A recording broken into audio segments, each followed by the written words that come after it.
네, 안녕하세요. 지금 2시가 되어서 시작하려고 합니다. 먼저 오늘도 웨비나에 참석해주신 모든 분들께 감사드리면서요. 오늘은 그 QBD에 대한 첫 번째 세션입니다. 그래서 저희가 그 시작 전에 등록할 때 QBD 컬럼을 좀 미리 읽어주시기를 요청드렸는데 많이 읽어보셨는지 모르겠어요. 그래서 지금 이렇게 홈페이지로 넘어가면은 저희 점프 홈페이지 안에 이렇게 점프 유저 커뮤니티가 있고요. 그 안에 블로그가 있어서 각각의 뭐 글로벌한 엔지니어들이 각자 자기의 그 블로그를 가지고 있고 거기에서 이제 글들을 기고하고 있거든요. 그래서 이런 홈페이지 내부를 좀 많이 둘러보시면 유용한 팁들도 많이 나오고 있어서 시간 나실 때 한번 둘러보시길 바라고요. 이게 영어로 나올 수도 있는데 여기에 보면 언어 선택이 가능하게 되어 있기 때문에 한국어로 지정하셔서 보시면 됩니다. 그러면 김대윤 이사님 그 세미나 바로 시작하도록 할까요? 네, 이사님. 예, 제 이야기 잘 들리세요? 네, 잘 들립니다. 예, 안녕하세요. 안녕하세요. JMP 사업부 김대윤 이사입니다. 화면은 어떻게 잘 보이시나요? 네, 나왔어요. 잘 보여요? 네. 예, 그럼 시작하도록 하겠습니다. 오늘 말씀드릴 내용은요, 저희 이제 QBD 내용 중에서 아까 저희 이제 김 대표님이 안내를 드렸듯이 QBD 칼럼이라는 게 있어요. 저희 점프 유저 커뮤니티에 QBD 칼럼이라는 총 9개의 기고문이 있는데 일단 그거부터 한번 보도록 하시죠. 제가 링크를 걸어놨는데요.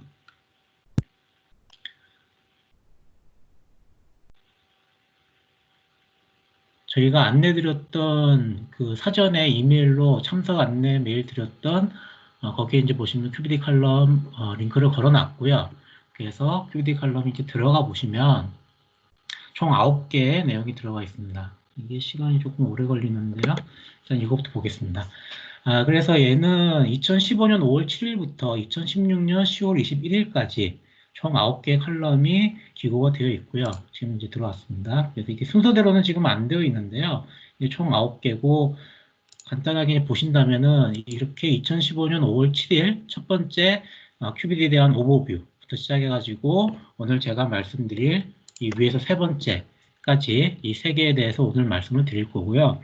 QBD 관련해 가지고는 총 3개의 파트로 이제 나눠서 진행할 예정입니다. 오늘 말씀드렸던 첫 번째 파트로 위에 이 3개, 그리고 두 번째 파트는 이 가운데 있는 이 3개, 그리고 나머지 이렇게 해서 마지막 3개를 주제로 해서 할 예정이고요. 그래서 진도가 만약에 조금씩 조정이 된다라고 하면은 앞뒤 파트 1, 파트 2, 파트 3를 제가 좀 나름대로 잘 믹싱을 해가지고 진행을 할 예정입니다. 일단 QBD에 대해 가지고 뭐 오늘 제가 QBD가 뭐 어떤 거다라는 이야기를 디테일하게는 말씀드릴 건 아닌 것 같고요. 뭐 다들 아시다시피 FDA에서 2007년도에 아래와 같은 내용으로 해서 QBD에 대한 컨셉 그리고 FDA 승인을 받기 위해서는 어떤 절차를 통해서 QBD를 진행을 하셔야 된다라고 알려져 있고요.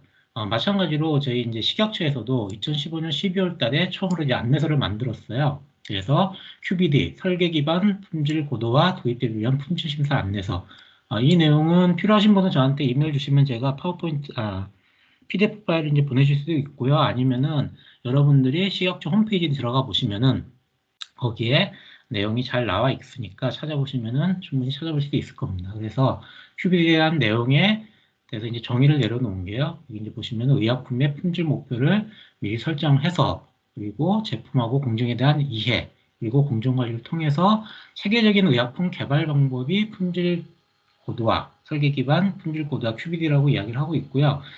이 내용은 ICH 가이드라인 Q8에 이제 나와 있습니다. 그래서 밑에도 나와 있지만 Q8, Q9, Q10에 따라 가지고 QBD를 지향을 하게끔 되어 있습니다. 그래서 실제 식약처 같은 경우에도 현재로서는 아직까지는 무조건 QBD를 하라라고 이제 말씀을 안 드리고 있지만 실제 이제 법이 개정되면서 앞으로 이제 QBD를 적용할 예정입니다. 아시는 분 다 아시겠지만 그래서 많은 분들께서 이제 QBD를 많이 적용하고 계시고 실제로 구글에서 한국의 QBD 이런 거를 이제 검색을 해보면은 여러 군데에서 실제 자기네들이 이제 해봤던 어떤 사례들 그리고 그런 이제 경험담들이 이제 많이 올라오고 있어요.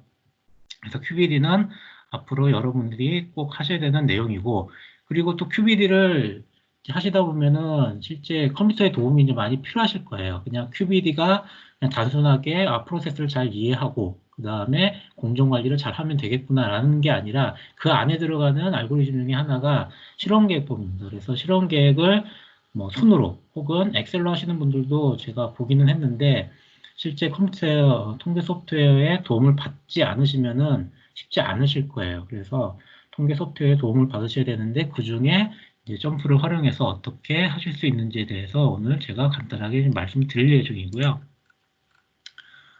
일단 간단한 오버뷰를 말씀을 드리도록 하겠습니다.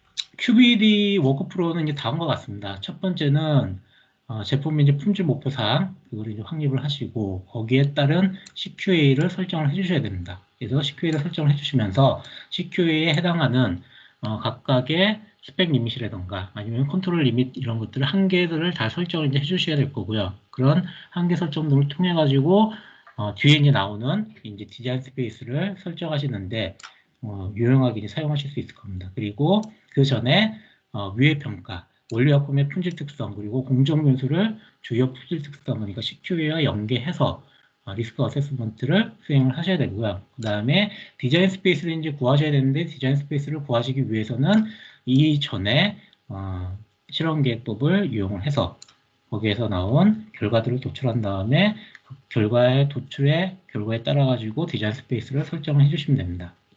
그래서 오늘 준비된 내용 중에 디자인 스페이스를 설정하는 게 나와 있으니까 도움을 얻어가셨으면 좋겠고요.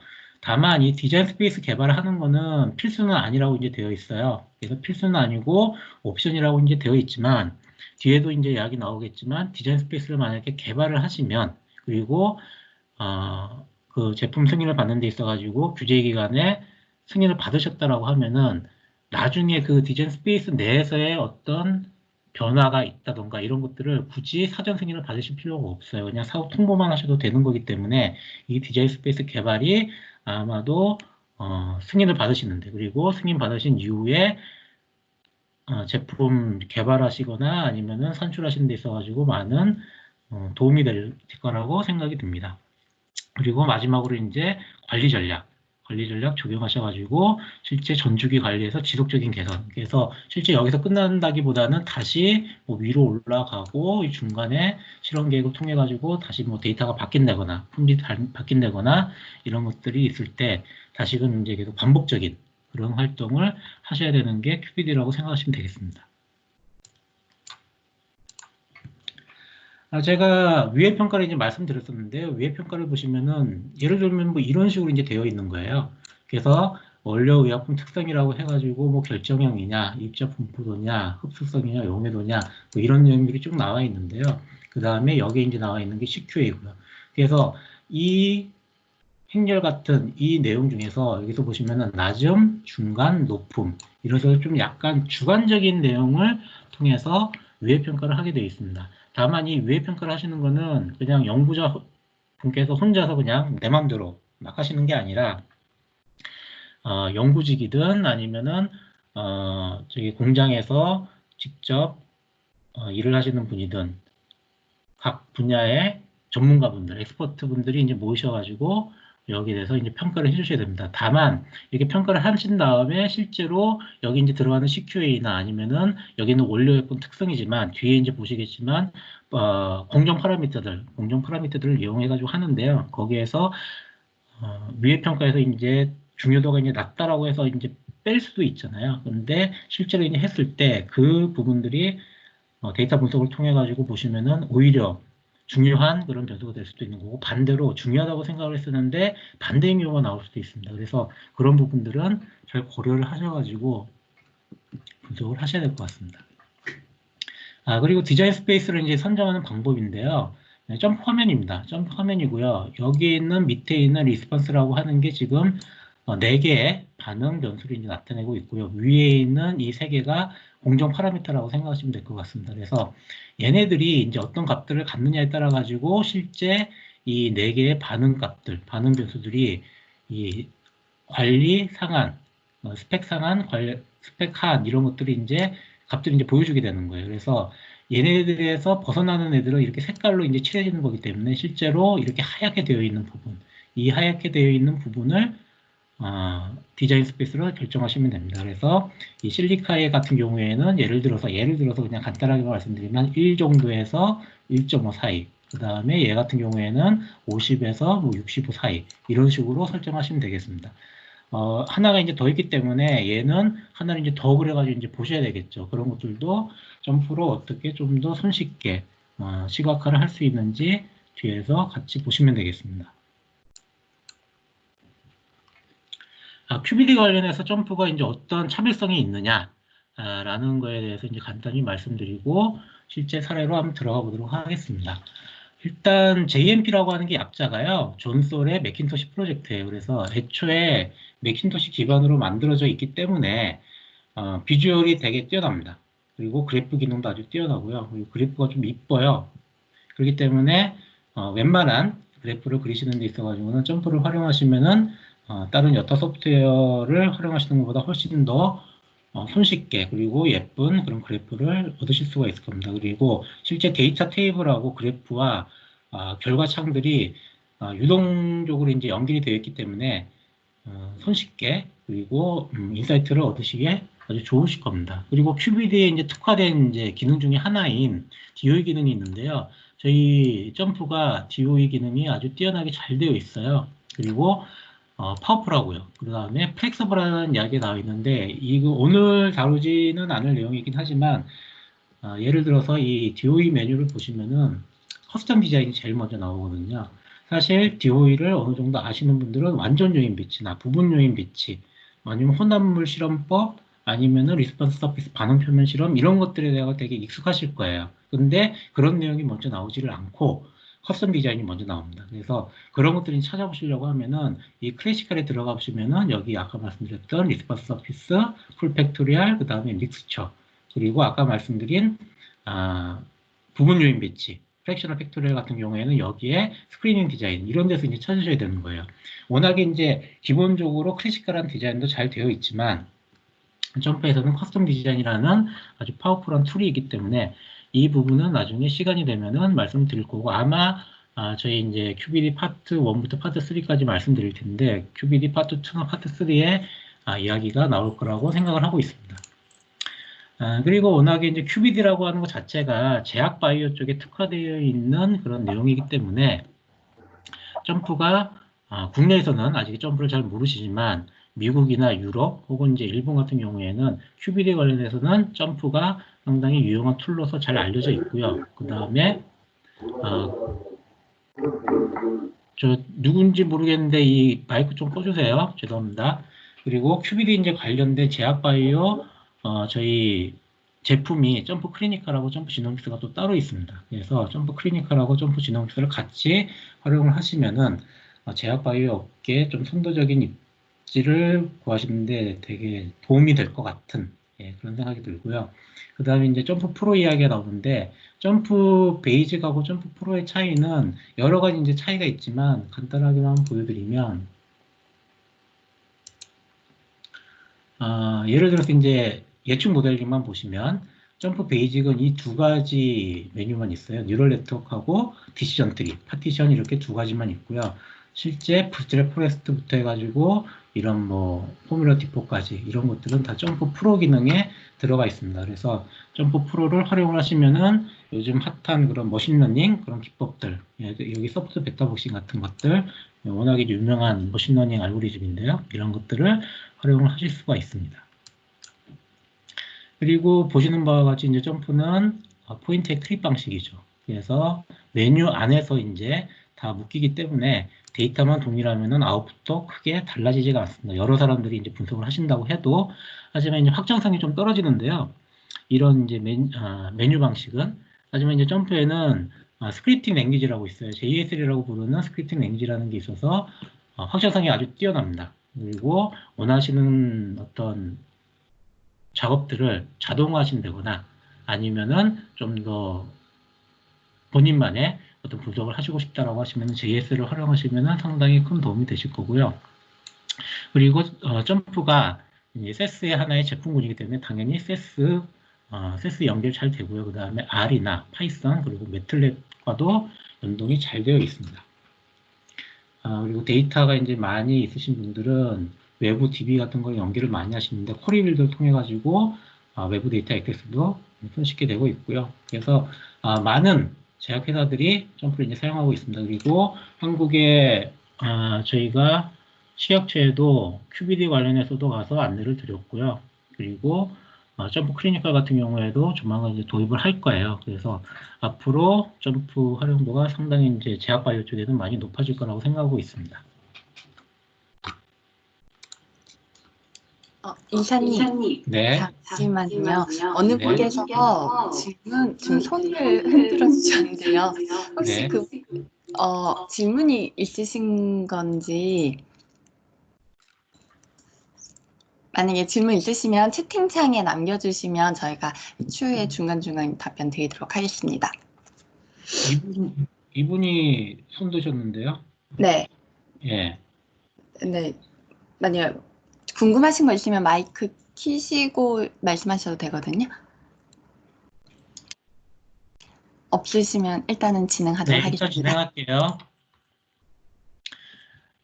그래서 이제 디자인 스페이스에 대해서 관심들이 되게 많으세요. 보면은 QBD랑 상관없이 DOE를 말씀하실 때도 디자인 스페이스에 대해 가지고 이야기를 많이 하시는데 여기 이제 나와 있는 내용처럼 그리고 앞서 말씀드린 것처럼 공정 파라미터들의 어떤 제품 품질을 담보할 수 있는 하나의 교집합적인 그런 기준들을 이제 디자인 스페이스라고 생각하시면 되고요. 그래서 디자인 스페이스는 다시 한번 강조드리지만 애초에 승인을 받으실 때 디자인 스페이스를 승인을 받으시면은 그 이후에는 그 안에서의 어떤 공정 파라미터 변동이라든가 이런 것들은 그냥 사후 통보만 하셔도 충분히 가능하시다라는 거 그런 것들을 알고 계시면 좋을 것 같습니다. 뭐 당연한 이야기지만 QBD에 있어가지고 실험기획법은 되게 이제 중요한 내용이에요. QBD 자체가 강조를 하는 게 프로세스랑 그리고 제품에 대한 지식을 잘 알고 이해를 많이 해야 된다라고 이제 되어 있는데 특히나 실험계획법을 통해 가지고 할 수 있는 게 아주 이제 이게 되게 중요한 툴이라고 이제 되어 있는 겁니다. 그래가지고 QBD를 사용하시는 데 있어가지고 DOE를 모르시거나 DOE를 활용을 안 하시거나 혹은 점프가 아니더라도 어떤 통계 소프트웨어의 도움을 받지 않고 DOE를 하시면은 나중에 승인 같은 거 받으실 때도 상당히 이제 큰 문제가 이제 생기실 수 있을 거예요. 그렇기 때문에 QBD를 활용하시는 데 있어가지고 DOE 내용도 잘 보셔야 될 것 같습니다.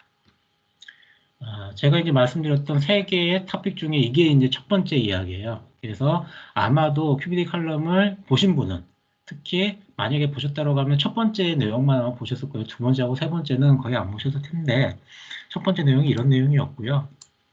이제 두 번째 이야기, 그래서 이제 실제 케이스 스터디로 한번 들어가 보도록 하겠습니다. 그래서 여기에서는 디자인 스페이스를 어떻게 선정을 하는지에 대해서도 한번 보도록 하겠습니다. 자, 첫 번째 케이스 스터디는요. 제가 백그라운드가 이쪽이 아니다 보니까 이 내용을 이해를 하는 게 사실은 좀 더 시간이 많이 걸리더라고요. 그래서 제가 이해하는 바대로 말씀을 드릴 테니까 혹시라도 틀린 부분이 있거나 그러시면은 나중에 저한테 피드백을 주시거나 아니면은 그냥 잘 이해를 해주셨으면 감사하겠습니다.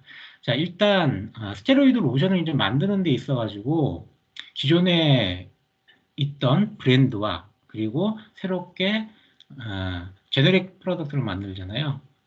복제약을 이제 만드는 데 있어가지고 그 포뮬레이션을 만드는데 가장 많이 사용하는 것 중에 하나가 인비트로 테스트라고 합니다. 그래서 IBRT라고 이야기를 하던데요. 그래서 이제 이 체외 방출 테스트라고 이제 번역은 되던데 이러한 것들이 실제 현재 있는 오리지널 약품하고 그다음에 복제약하고의 그런 약의 효능을 이제 비교하는 일반적인 방법론 중에 하나하고 이제 이야기가 되고 있는 것 같아요. 그래서 보시면은 X축이 이제 시간의 제곱근인데 루트를 씌운 시간인데 이 시간의 제곱근이 이제 흘러가는에 따라 가지고 평균적으로 누적되는 그런 방출량 그게 이제 이런 직선의 모양을 띈다고 합니다. 이게 이제 IBRT라고 하는 기본적인 방법론의 기본 개념이고 그래서 실제 뭐 예를 들어 이제 빨간 이 색이 기존 약품이라고 하면은 이 녹색이 새롭게 복제하기 이제 되는 거겠죠. 그래서 이 두 개의 약품의 효능이 이제 비교하는 그런 게 이제 IVRT라고 이제 이야기를 하는 것 같고요.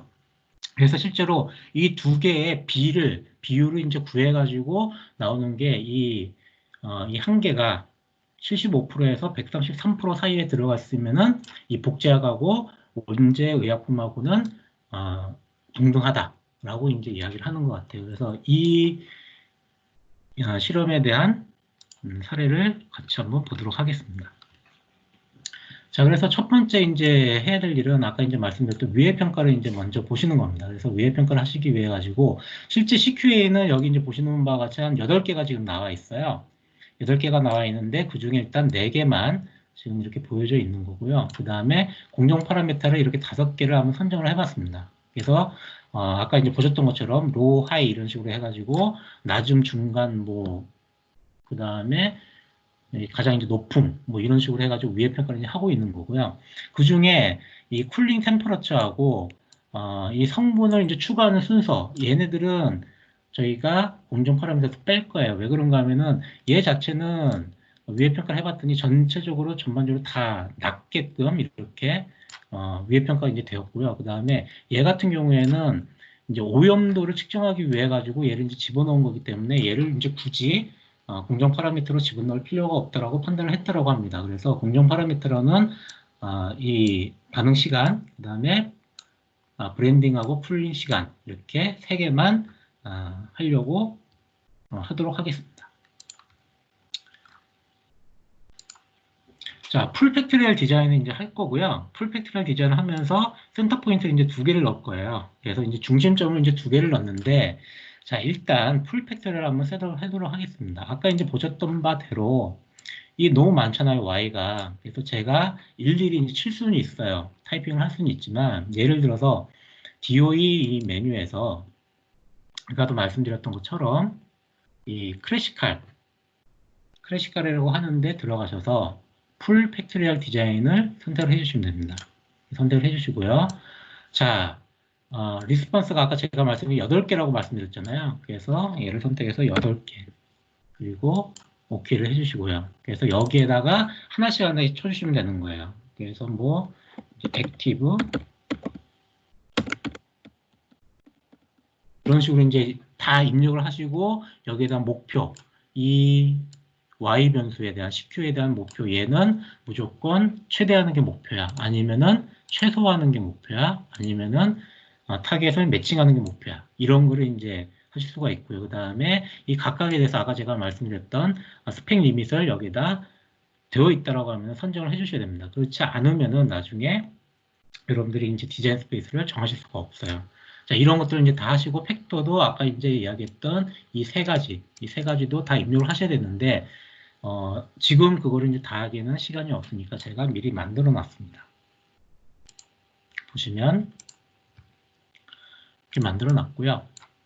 일단 얘는 내려놓고, 자, 아까 이제 말씀드렸듯이 하나, 둘, 셋, 넷, 다섯, 여섯, 일곱, 8개, 8개의 반응 매수를 다 넣었고요. 그래서 각각의 목표는 제가 이제 QBD 칼럼에 나와 있는 그 내용대로 다 집어넣은 거고요.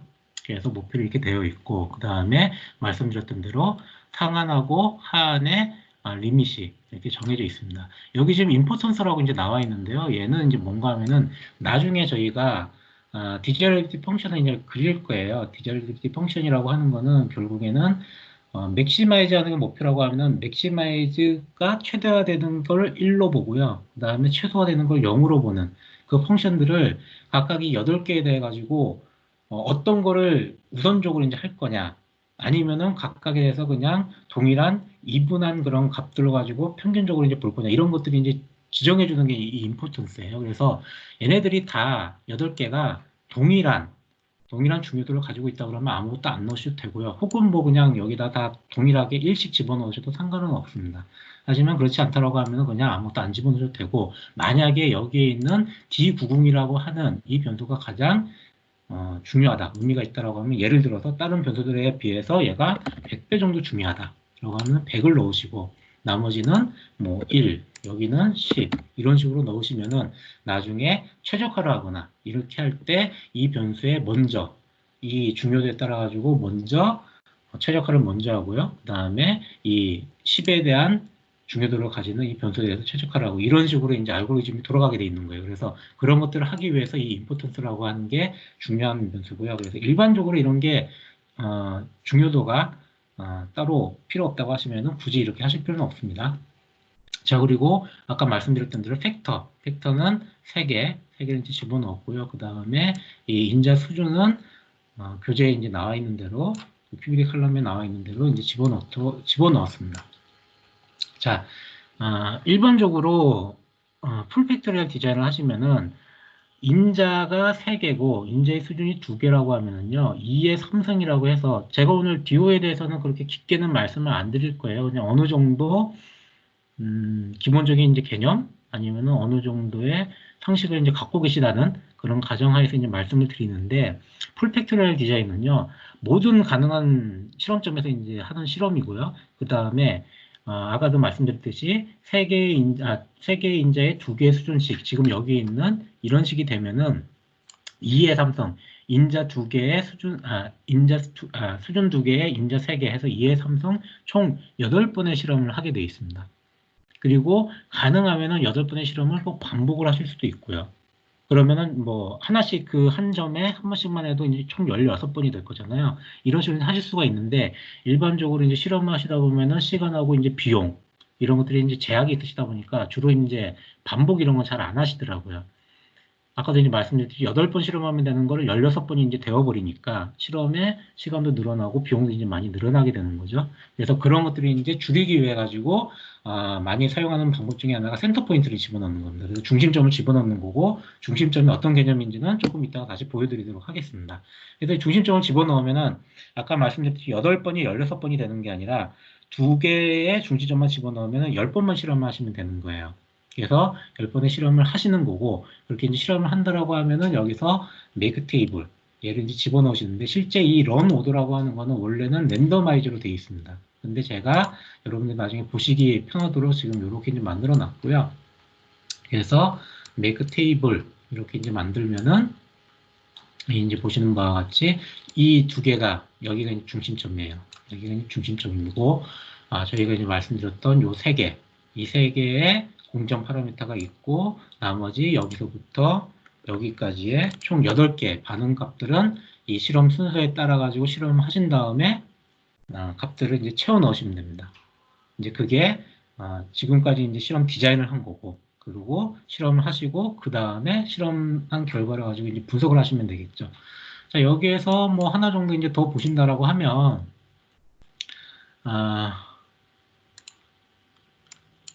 저희가 디자인에 대해 가지고 한번 평가를 한번 해보도록 하면은요.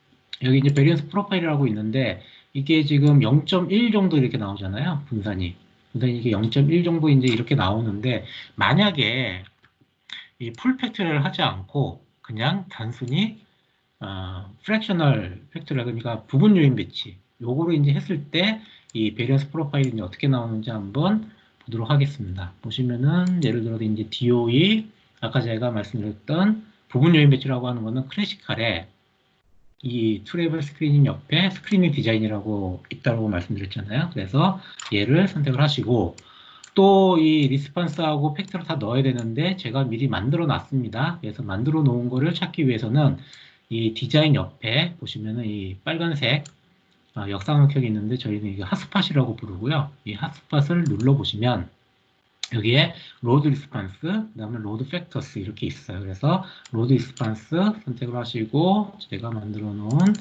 두 번째 블로그에 리스판스를 이렇게 입력을 하고요. 그럼 8개가 이렇게 입력이 됐죠. 아까 이제 보셨던 것처럼 그 다음에 로드 팩터스 그래서 두 번째 팩터를 이제 집어넣어 주면은 아까 이제 동일하게 이제 되어 있습니다. 그래서 이 스크리닝 디자인은 다른 거 선택할 거 없이 컨티뉴를 눌러보시면은 팩토리얼 디자인에서 뭐를 선택할 거냐 리스트로 볼 거냐 아니면은 메인 이펙트를 가지고 뭐 어떻게 할 거냐라고 되어 있는데 일반적으로는 디폴트로 되어 있는 이 선택되어 있는 단추에서 Continue를 한번 눌러보시면 여기 이제 8개, 이게 풀 팩토리얼이고요. 그래서 부분 요인 배치를 하시려면은 이 프랙셔널 팩토리얼 얘를 이제 선택을 하시면 되는 거죠. 그래서 얘를 선택하시고 Continue 하신 다음에 디자인 이밸루에이션 보시면은 0.25 보이시나요? 아까 제가 보여드렸던 네, 요거랑 비교를 해보시면은 거의 이제 2배 이상 0.1과 0.25 2배 이상의 차이가 나는 걸 확인하실 수가 있어요. 그래서 실제로 풀 팩토리를 하느냐 아니면은 부분 요인 배치를 하느냐, 당연히 실험을 많이 할수록 그리고 반복이 많을수록 당연히 좋습니다. 당연히 좋은데 그럼에도 불구하고 시간과 비용의 제약 때문에 많이 못 하신다고 하더라도 이렇게 풀 팩토리를 하신다고 할 때 반복까지는 못 하시더라도 이렇게 중심점 집어넣으셔가지고 하시면은 좀 더 프리시전이 이제 높은 그런 결과를 이제 얻으실 수 있기 때문에 그런 것들을 확인해 보시면 좋을 것 같아요. 그래서 이제 실제로 실험을 했어요. 실험을 했고요.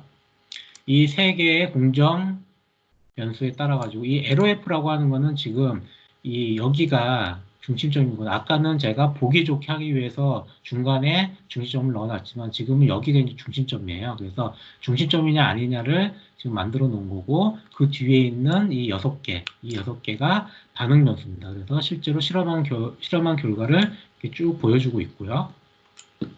자, 그랬을 때 아까 제가 이제 중심점에 대해서 말씀드렸는데, 실제로 이 세 개의 공정 변수들이 지금 이 8개 지금 반응 값들이잖아요. 그러니까 8개를 제가 다 볼 수가 없으니까 지금 그 큐비딕 칼럼에 나와 있는 내용들이 이 비스코시티 여기에 대해서만 한번 말씀을 드리도록 하겠습니다. 그래서 도대체 이 실험점들이 어떻게 이제 되어 있는지를 한번 보시려고 하면은, 얘네들이 지금 공정 변수가 3개이기 때문에 2개 축으로 해가지고 2차원 평면 가지고는 지금 보기가 힘들어요. 그래서 3차원 큐빅 모양으로 한번 보려고 하시면 점프에 이제 그래프라는 메뉴가 있고요. 그래프를 이제 눌러보시면 스캐터플라 3D라고 있습니다. 그래서 걔를 이제 선택을 하시고, 실제 이 3개의 변수가 Y 컬럼이 될 거고요. 축이 되는 겁니다. 그리고 비스커시티를 이제 볼 거고, 비스커시티가 크기를 이제 이 값의 크기를 이제 제가 보고 싶은 거예요. 그래서 얘를 웨이트하고 카르를 같이 넣어가지고 이렇게 해주시면은 이렇게 그림 보여줍니다. 그래서 자, X축이 이제 템프고요. 여기는 이제 Y축이라고 해야겠죠. 쿨링 타임, 여기는 이제 Z축이라고 해야 되나요? 그랜드 타임. 이런 식으로 해서 여기가 지금 데이터가 이제 2개가 있는 거예요. 여기가 이제 중심점이고요. 지금 색깔 이제 보시면은 템프가 높을수록, 그죠? 템프가 높을수록 이 이제 빨간색들이 비스코시티가 이제 높은 값들을 이제 가지는 거, 점도라고 해야 되나요? 점도가 이제 높은 값들을 가지는 거니까 높은 값들을 가지는 기준이 여기 이제 템프가 이제 높은, 이 좀 시각적으로 봤을 때 그런 것도 이제 확인하실 수가 있고, 그리고 템포가 이제 낮을수록 파란색이니까 이쪽이 좀 낮은 값을 이제 보시는 걸 확인하실 수가 있습니다. 자, 이런 것들을 이렇게 보실 수도 있고, 실제로 이제 전체 풀 모델로 한번 돌려보도록 하겠습니다. 여기 보시면 이 3개가 주요 인저 효과고요. 그 다음에 이 3개는 2인자 교호작용이에요. 실제 풀 팩토리얼을 이제 돌리시면은 3개가 있으니까 3개의 인자가 있으니까 3개의 인자에 대한 3인자 교호작용까지 사실 구하실 수가 있어요.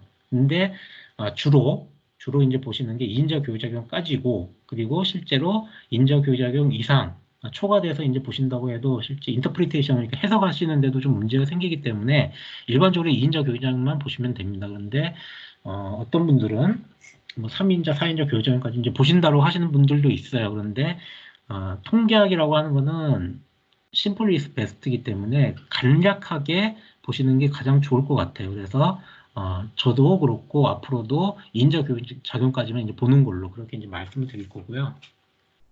그래서 이제 보시는 바와 같이 이렇게 3개의 주인자 효과하고 3개에서 2개를 뽑는 조합의 경우인 3개의 인자 교작용, 이렇게 해가지고 모형을 세웠고요. 그 다음에 Y는 말씀드렸던 대로 총 8개의 반응값이 다 들어가 있습니다. 그래서 얘를 런을 이제 시켜주시면은 각각의 8개의 변수들에 대해서 결과치들이 이렇게 나와요.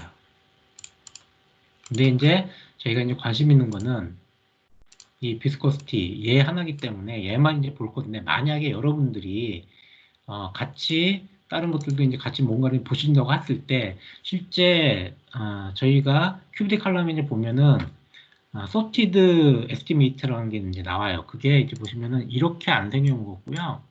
어떻게 되어 있는가 하면은 얘를 선택하시면 되거든요. estimate 들어가셔서 sorted estimate 얘를 이제 해보시면은 이런 식으로 이제 나와져요.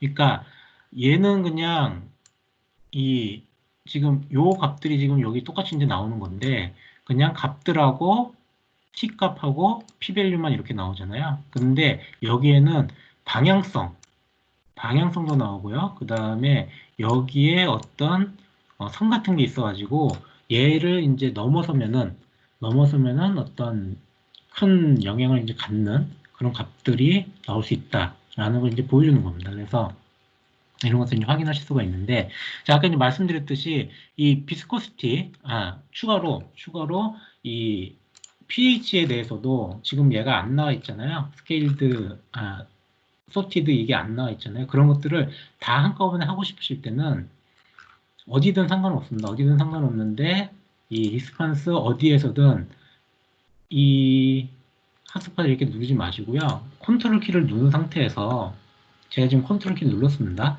누른 상태에서 핫스팟을 누르신 다음에 에스티메이트에 소티드 에스티메이트를 선택을 해주시면은 각각의 반응 값들에 대한 이 소티드 에스티메이트 얘를 한꺼번에 다 보여줄 수가 있어요. 그래서 필요하실 때 8개를 그냥 하나씩 찍고 이렇게 하실 필요가 없고요. 이렇게 한꺼번에 보실 수가 있습니다. 어쨌든 저희가 지금 보려고 하는 거는 비스커시티이기 때문에,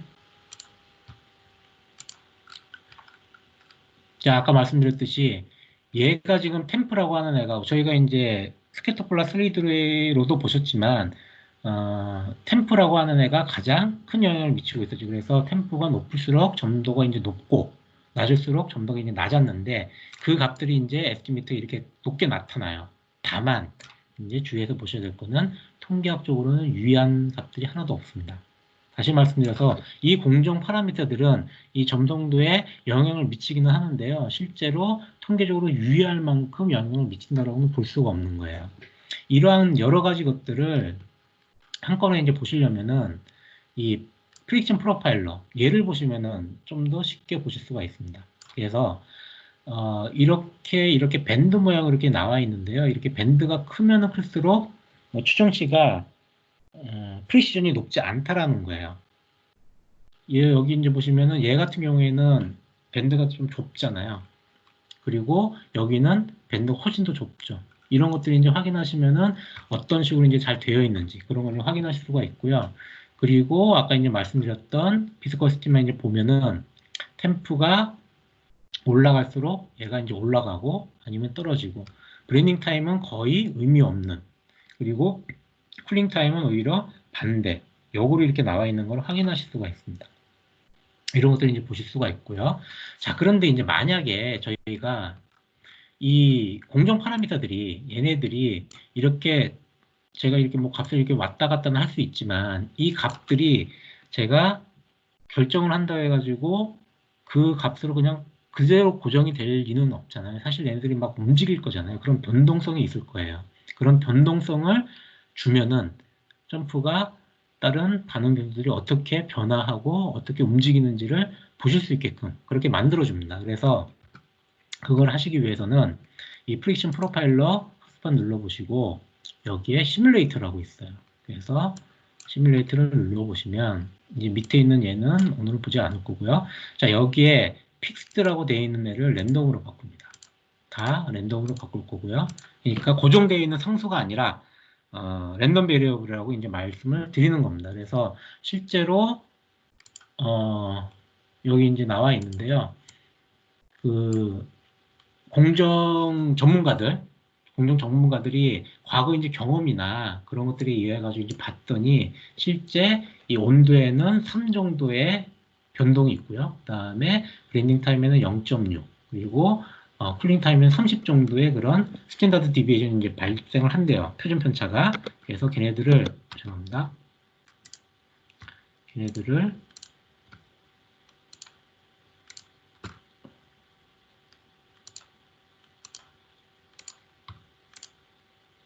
빠져나와 버렸네요.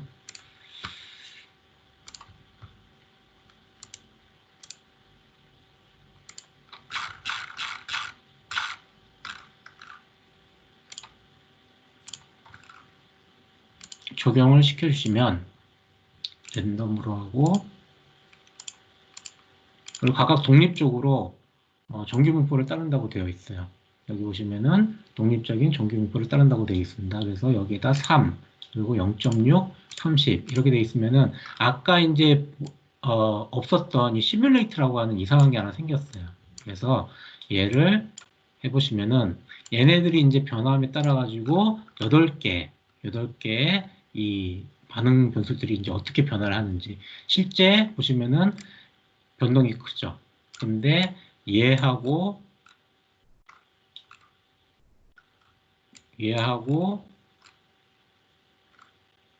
뭐 얘 정도는 좀 변동이 좀 낮은 것 같아요. 그래서 이런 것들도 이제 다 확인을 하실 수가 있습니다. 자, 그리고 그래서 자꾸 이게 닫히는데요.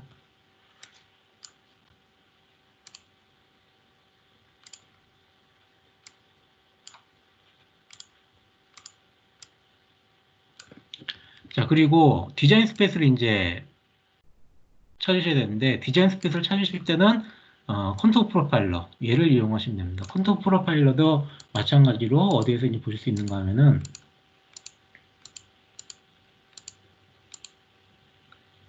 이 리스트 스퀘어 핏이라고 되어 있는 옆에 이 핫스팟을 눌러보시면요. 프로파일러를 선택할 수 있는데 지금 현재 프로파일러가 이제 나와 있어요. 이거는 프리딕션 프로파일러고요. 컨트롤 프로파일러 찾을 수가 있습니다. 그래서 얘를 선택해 주시면은 여기 보이시는 것과 같이 조금 키워볼게요. 이쪽에 한쪽에 이렇게 나와 있는 걸 확인하실 수가 있는데 이거 말고 옆에도 이제 뭘 하나 더 놓고 같이 보고 싶어요. 왜 그런가 하면은 공정변수가 3개이기 때문에 그래서 밑에는 템프 그대로 놓고요. 여기를 브랜딩 타임이 아니라 여기는 쿨링 타임으로 Y축을 쿨링 타임으로 해가지고 하나를 더 놓고 싶습니다. 그러면은 또 하나를 이제 그리는 게 아니라 간단하게 이 컨트롤 프로파일러 옆에 핫스팟 눌러보시면 제일 밑에 이제 멀티플 컨트롤 프레임이라고 있습니다. 걔를 이제 선택을 하시고요. 그래서 X축하고 Y축을 선택을 하신 다음에 OK 해주시면은 여기 이제 보는 바와 같이 이렇게 이제 확인하실 수가 있고 그래서 말씀드렸던 대로 이 하얀 부분의 교집합을 찾으셔야 되는 거기 때문에 일단 이 온도는 60에서 75도 사이 지금 여기 하얗고 여기도 하얗기 때문에 60에서 75도 사이면은 될 것 같아요. 그죠? 그리고 브레이닝 타임이라고 하는 거는 정확히는 아니겠지만 여기 한 2.5보다 미치면 될 것 같고요. 그 다음에 쿨링 타임은 150보다 조금 크게 한 160, 155 요거보다는 높게 이렇게 잡아가지고 실제로 이게 찍어가지고 이제 해보시면은 얘네들을 이렇게 올려보시면은 값들을 이제 확인하실 수가 있어요. 그래서 여기가 얼마인지 여기 이제 크로스웨어라는 게 있는데 얘 가지고 이렇게 보시면은 여기 158보다 높게 뭐 이런 식으로 해서 보실 수가 있습니다. 그래서 이런 식으로 디자인 스페이스를 활용을 하시면은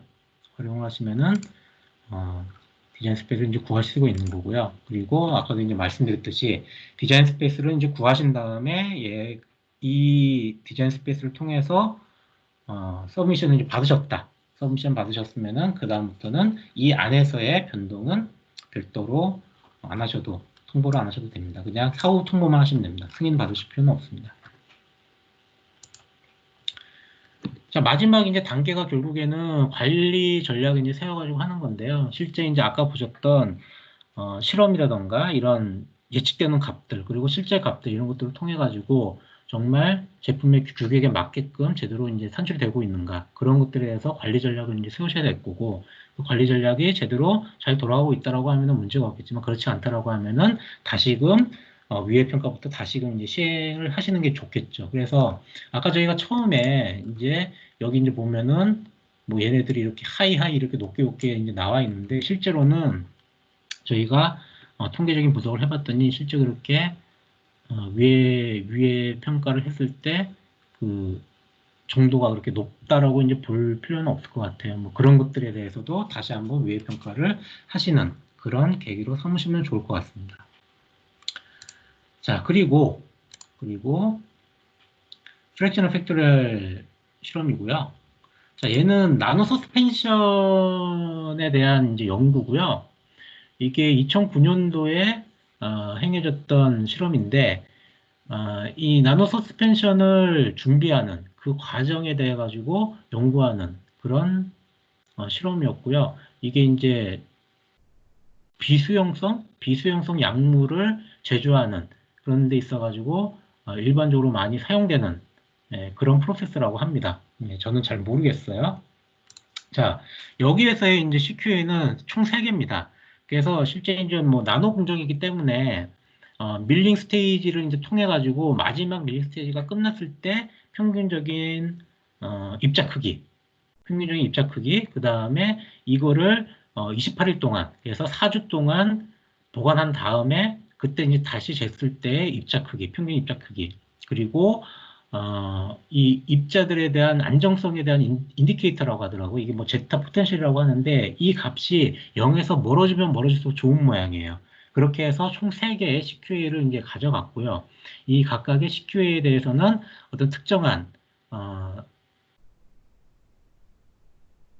리밋이 이제 주어지지는 않았어요. 그래서 이걸 가지고 디자인 스페이스를 정하고 이런 것들은 따로 이제 보지는 않을 거예요. 그래서 디자인 스페이스는 여기에서는 이 사례에서는 보지는 않을 거고요.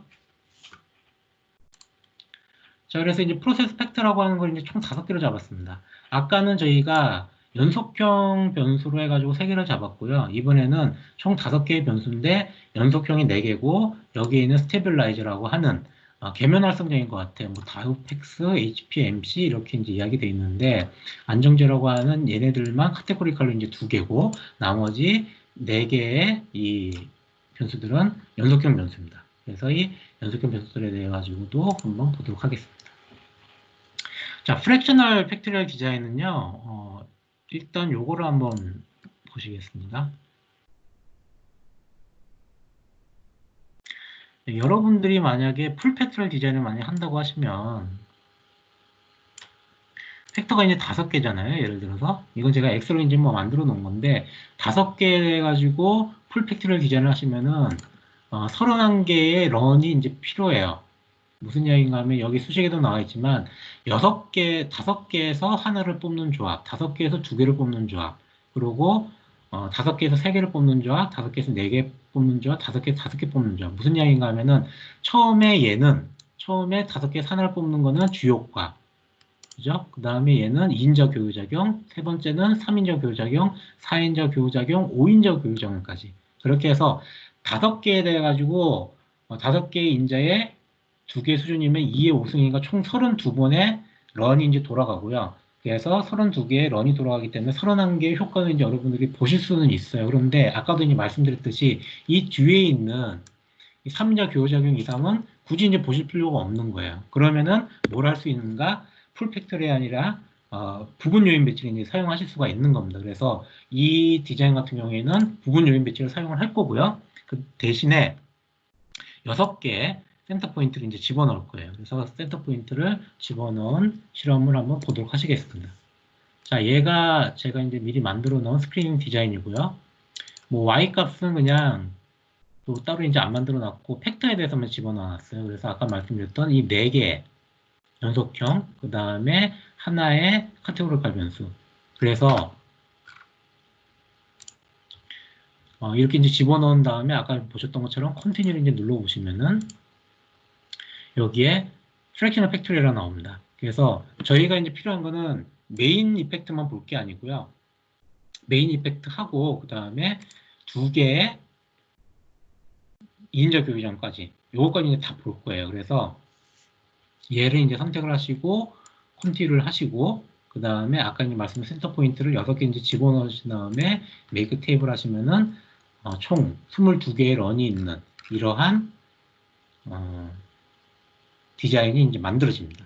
이렇게 디자인이 간단하게 만들어지니까 만약에 그런데 여기에서 여러분들이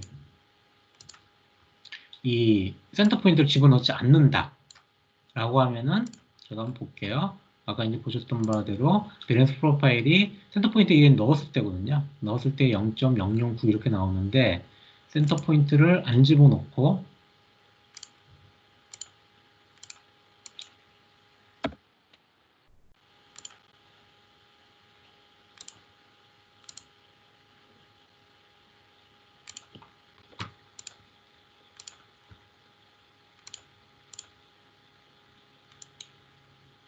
네, 16번 센터 포인트를 집어넣지 않고 디자인 이밸루에이션을 해보시면은 0.125 이렇게 아까처럼 확인하실 수가 있죠. 베리언스가 차이가 이제 많이 난다라는 거 그런 것들을 좀 보시면은 좋을 것 같습니다. 이렇게 실험 디자인을 하시면 되고요. 자, 그래서 실제로 이제 실험을 하신 거예요. 실험을 쭉 하셨고, 실험하신 거에 대해 가지고, 센터 포인트를 저희가 6개 넣었잖아요. 여기 보시면 센터 포인트가 전체가 보시면은 일이 6개 있죠. 그래서 6개의 센터 포인트를 지금 이제 표시를 해 놓은 겁니다. 그래서 이 센터 포인트가 의미가 있느냐, 없느냐에 따라 가지고 어떤 이차원 효과 이런 것들도 이제 확인을 하실 수가 있는 거예요. 그런 것들을 이제 같이 보실 수 있게끔 그렇게 되어 있고요. 그리고 아까 이제 말씀드렸듯이 이 밀링을 한 다음에 입자 크기 그리고 사주 있다가 다시 측정한 입자 크기는 어떤 이제 상관관계가 있는지 이런 것들을 보기 위해서는 이렇게 그래프 빌더를 이용을 하셔가지고 보시면 좋습니다. 그래서 그래프 빌더를 한번 눌러보시면 얘를 X축에다 놓고요. 그 다음에 얘를 Y축에다 이제 놓으시면은 이게 보시면 이렇게 선형적인 그런 관계를 확인하실 수가 있죠. 이렇게 보시면은 이렇게 처음에 밀링을 한 다음에 입자 크기랑 죄송합니다. 얘를 바꾸겠다. 네. 얘네들이 이렇게 선형적인 관계를 이제 본다라는 걸 이제 확인을 하실 수가 있고요. 그리고 실제 모형을 이제 돌려보면은 제가 여기 센터 포인트까지 한번 집어넣어 봤어요. 그렇게 이제 돌려보면은 이 결과 이제 쭉 나오는데요.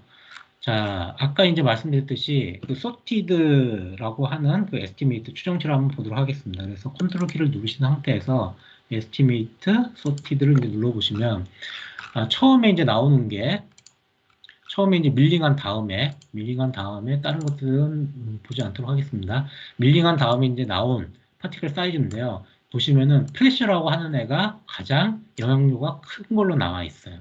그죠? 그래서 얘가 마이너스니까 프레셔가 크면 클수록 입자 크기가 이제 작아진다라는 이야기겠죠. 마찬가지로 이 28일 후, 4주 후에 나오는 입자 크기도 마찬가지로 이 프레셔가 가장 높은 영향도를 보이고 있습니다. 마찬가지로 얘도 음의 영향도를 보이는 거니까 프레셔가 높을수록 사이즈가 이제 작아지는 거겠죠. 그 다음에 두 번째가 이 안정제. 여기도 마찬가지로 두 번째가 이제 안정제로 나오고 있고요. 그 다음에 마지막 세 번째 제타 값에 대한 거는 이 스테빌라이저. 얘가 가장 높은 효과를 이제 보이고 있습니다. 이런 것들을 한꺼번에 다 보시려면은 여기 이제 프로파일에서 보시는 게 되게 편해요. 그래서 보시면 이 제타에 가장 영향을 미치는 게 보시면은 이 스테빌라이저 보이시나요? 여기 다우펙스일 때랑 HPL 입지랑 그래서 다우펙스일 때 가장 최저값이 이제 제타 값이 되는 걸 이제 확인하실 수가 있고요. 그 다음에 이 프레셔들이 이때랑 그 다음에 28일 후 이때랑 다 음의 영향도를 보이고 있고 기울기가 높게 되어 있는 걸 확인하실 수가 있어요. 그래서 이거를 이제 뭐 좀 그래피컬하게 이제 보고 싶으시다 라고 하시면은 마찬가지로 그래프 빌더 이제 그리셔가지고 프레셔를 이쪽에 놓고요. 그 다음에 min 사이즈 값을 여기다 놓고 스테빌라이즈를 이렇게 한번 놔볼게요. 이렇게 보시면 HPMC 같은 경우에는 약간 직선의 모양, 근데 다우팩스 같은 경우는 약간 곡선의 모양 보이시나요?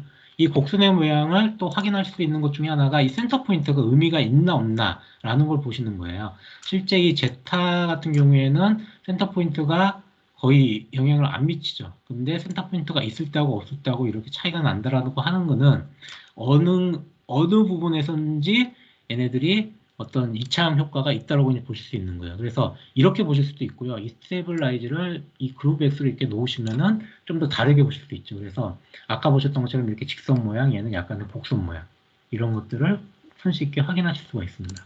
이런 것들을 보시면은 숫자로 보시는 거, 그리고 프로파일러로 보시는 거, 그 다음에 그래프 빌드를 통해 가지고 함께 이제 보실 수 있는 이런 것들을 다 확인을 하실 수가 있습니다.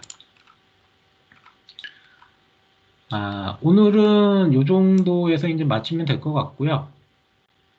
그래서 이제 말씀드렸던 것처럼 총 9개를 3개씩 나눠가지고 진행을 할 예정이고, QBD 파트 2는 다음 달에 예정이 되어 있습니다. 그리고 그 다음 달에 할 예정인데 아직까지 일정은 잡혀 있지 않은 상태이기 때문에 오늘 한 내용들이 의미가 있으시거나 이러신 분들은 QBD 파트 2하고 파트 3까지 들어보시면은 좀 더 도움이 되실 것 같아요.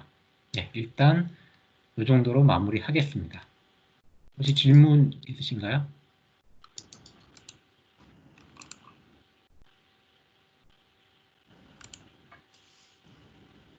질문은 따로 없으신 것 같아요.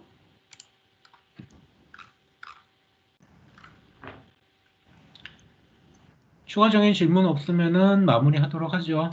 네, 오늘 파트 1 들어주셔서 감사드리고요. 선생님 오늘 동영상은 블로그에 올려주시고요. 예? 오늘 동영상은 예. 네, 블로그에 올려주신 건가요? 예, 그렇게 할게요. 네, 알겠습니다. 그럼 추후에 저희 블로그 동영상을 통해서 동영상 올려두고 다시 보기 가능합니다. 그러면 오늘 참석해주신 모든 분들께 감사드립니다. 예, 수고하셨습니다. 수고하셨습니다.